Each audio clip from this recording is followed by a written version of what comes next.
As a member of the Mineral Products Association, we at Singleton Birch are ensuring that we are working towards zero harm in our industry. One particular incident down on our primary crushing setup caused us to refocus on our safe isolation procedure. The task to be undertaken was to replace the picks. Procedures were followed, risk assessments were undertaken, permit to work system was implemented.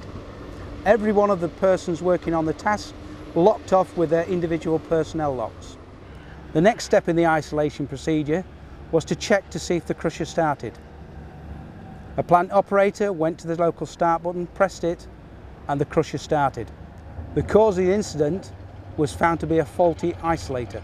We found that the contacts internally had welded, and upon further inspection and investigation, over time the shaft, the driven from the handle, had twisted, and it hadn't fully withdrawn some moderately welded in contacts. The isolator that you see behind us is one which we designed as a specialised piece of equipment which actually gives us positive indication, and that is actually a fail-safe system. It's a mechanical flag driven off the shaft which actually opens your contacts in each pole, so it does confirm that you've made that correct isolation.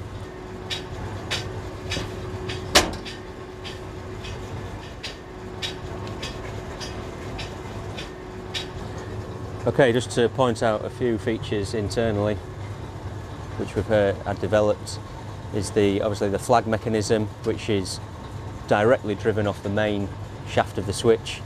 So we now know that that's fail-safe. It can never actually tell us that it's on or if it's off if it's not. We've incorporated the early brake auxiliaries from a control point of view.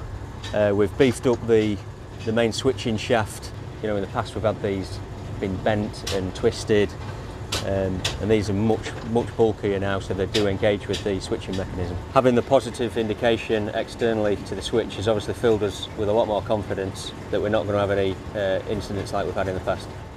We at Singleton Birch now believe that by the installation of conforming isolators, it will make our isolation procedure more robust and safer.